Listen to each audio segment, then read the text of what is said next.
huge labs of fat convulse around you suddenly. You feel the immense pressure of the great 600-pound life. No muscle, no space for breath, only fat and skin. You look, and that a person that was once in a mirror is completely rewritten and redrawn into someone else. This is your life now, in someone else's overweight body. Pretty scary, huh? Well, that was pretty much the introductory scenes to one of my favorite light novels and the series that we'll be discussing today, Reincarnated as the Piggy Duke. This time I'm going to tell her how I feel. Or, in Japanese, 歌講釈に転生したから、今度は君に好きと言いたい。 written by Rhythm Ida and illustrated by Naribon. Also, a little heads up, I'll be showing that whole long Google translated title into just Piggy Duke for the entirety of this video, because I ain't repeating that all the time, bro. So, what is it about, besides the obvious obesity? Well, it's a story about one of the side antagonists to a famous anime within the light novel, Shuya Marionette. The anime being described as a dark fantasy high school harem. In this anime, there's a character named Duke Slowe Denning. He's as fat as an orc, and when he breathes, the noises of monsters are heard. He treats everyone below him as trash and constantly bothers the main protagonist, Shuya. He abuses his status and constantly breaks school rules. Your basic definition of a trash noble. However, even though his reputation in the anime is terrible, his reputation in the anime's viewer perspective is quite unusually high. And that's all because of his hidden personality and talent. Even though Slowe puts on this act of a typical fatty noble, he was actually working hard behind the scenes, protecting his retainer, Charlotte, from the multitude of dangers in the Shuya Marionette universe, with his immense magical power and skills. In the end of the anime, the girl he worked so hard for behind the scenes joins the main protagonist's harem, and the Duke disappears, never to be seen again. The novel starts at the very beginning of his school story and just a few months before the start of the anime. And our protagonist, the person who watched this anime faithfully, now wakes up in the body of the infamous Duke Slowe Denning. And now with his nod to the anime and Slowe's previous memories, will he be able to change his fate within the anime that he so dearly adores? If you want to find out, you gotta read it. And this story does not disappoint. This kid fights terrorists in one arc and then dragons in the next. It's a great story with some good fight scenes. For the first 2 volumes, it might seem like your typical power fantasy, but after that, it gets into the really good stuff. My favorite volumes have to be volume 4 and 5. The action, the tension, the overall narrative was just peak. Also, at times in the beginning, it might feel like a harem, especially if you read the manga. But bro, I tell you, this kid Slowe is a mega simp for Charlotte, bro. Don't you ever doubt that. However, in the light novel, this problem isn't really seen, but at times, especially in volume 9, it can feel like one. It's just that because of the relationships between Slowe and the female characters, it's like, how do I describe it, very unique. And the author, I also feel like he kind of like goes through different modes of if Slowe should have a harem, if Slowe should just be with Charlotte only, if Slowe should have a harem, you know what I mean? However, one thing I have to give to Ida Sensei is that he doesn't make his female characters just be archetypes like Tsundere Character 1 and Lolly 5. It's more deeper and complex than that, and like instead of just making Slowe just getting more people to the harem, actually exploring those female characters' mentalities and their mindsets. And that's what I really enjoy about, you know what I mean, his approach to the female cast and to the cast in general. One thing though with Ida Sensei's writing is, especially like in the later volumes, you're gonna start seeing side characters just appear for an arc and then having their development and like whole personality be described in a more tell way, not in a show way. For example, character A is sad, and that would essentially be it. It's not a good representation of what really happens, but when you get there, you'll figure out what I'm really trying to say. But this problem is not apparent at all inside the main cast. They all receive their proper development and their fair shares of screen time. And the side characters in these arcs are actually interesting, well for me. And they also explore Slowe's relationships and past heavily, adding on to the world and character building of the series. And on the topic of writing, here's a little disclaimer before you start the series. When you start reading, the identity of our main character will get a little confusing. It's a little complicated, so I'll make a full video on it later, but the simple answer to it is that our main protagonist is Slowe Denning with future anime knowledge.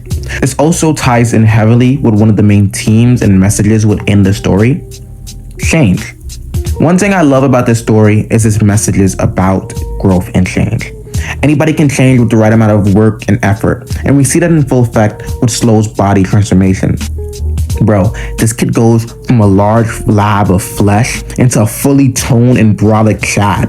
This transformation also was one of the main reasons I started this series and wanted to keep reading.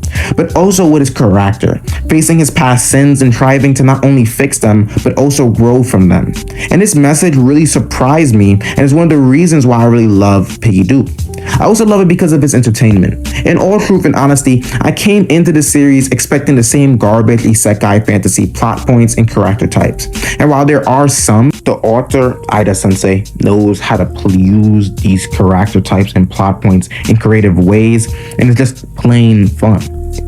After the first 2 volumes, I feel like we get to see what Piggy Duke is really capable of. And when we reach volumes 4 through 5, we see what can happen at the peak of this series. From there on out, you don't see the typical power fantasy situations, but instead the world that Ida-sensei created. Mentioning and explaining about the world and politics that await us for Slowe to overcome and conquer. The first big arc ends at around volume 7, and the series gets into a little weird spot, where you can see that the author was trying to find where the next destination should be. Having little mini arcs going over Slowe's new and old relationships with others from various parts of the Piggy Duke world. Finally ending with volume 10 going over his relationship with his family in more depth, especially his father. I really do love these mini arcs, and when it ends, it makes you want to read more of Slowe's story. One thing I truly appreciate is that the author makes the ending of Piggy Duke volume 10 conclusive to the point of Slowe's character development and wishes. At the end, you'll know when you read it, you will think that there's definitely more to the story than what we just read. But because of Ida-sensei's writing, even if this was the ending, then at least Slowe is happy and reached his goal, leaving you content. If you are wondering why I keep on implying that there's more to the story than volume 10, it's because there is. There's a web novel version of the novel that is way far ahead of the light novels and has many more arcs and characters to explore. It also has a web novel version with an English translation or novel updates. I only read the light novel so far on Bookwalker, then started reading them weekly on J Novel Club. However, the manga was the first place I started at when beginning my journey of reading this series. It's pretty good, and while it changes some of the things from the light novel, it's a great read. If you want to test if you like this series, then I suggest reading the manga. It was illustrated by the manga artist Fuji. It has great art and it captures the essence of the series really well. However, I'm a light novel D writer all the way. If you want the best version of the story, then I would heavily suggest reading the light novels. The light novel has a greatly entertaining story with marvelous illustrations to boot. And a little tidbit, I'm the type of reader that likes to put a soundtrack to the book or the manga that I'm reading. For this one in particular, since there was no anime soundtrack to use, God led me to use the Journey of Elaina TV anime original soundtrack. And I would highly recommend using this soundtrack to loop and shuffle throughout your reading of this series. It just brings that sweet fantasy, magic, and school fun vibe into the reading experience. And of course, bro, I have a few favorite tracks that I just keep on replaying, especially when I start like a new volume of the series. And like, if it doesn't get copyrighted, then I'll play it. But if it does, I'll just put it on the screen and y'all can just like, check it out yourself. You can get it on like Apple Music or Spotify or something like that. But if there's so much more of the story to adapt, why is there only 10 volumes published? Because the series got axed in publication. The author even talks about this at the end of his notes in volume 10, saying, "I'm honestly feeling emotional right now over the fact that this series has gone on for so long. When I first made plans for the published books, I thought that I would already be satisfied if I had the chance to publish around 3 volumes. But look at where we are now. Who would have thought that the Piggy Duke's books would serialize for this long? I'm moved beyond words. This wouldn't have been possible without all your support." End quote. It wouldn't have gotten that far without us. And to be honest, bro, in all truth, I just want y'all guys to read this wonderfully entertaining story. To support this author, when I started reading this series, I thought at least somebody or some people are talking about it or would be talking about it, but no one, nada. I thought truly there would be some people discussing this, but none. I really love this series. If you guys are at least a little bit interested, then please check it out. You can get it for like $6 on Bookwalker, or read the web novel or novel updates for free. Or read the manga on manga updates. However y'all gotta read it, bro, just find some way to enjoy it, man, because bro, like, this story is just mad cool and fun. So if the synopsis I just told y'all piqued our interest even a little bit, then please just go check it out. Read Piggy Duke. Open these eyes of their hiding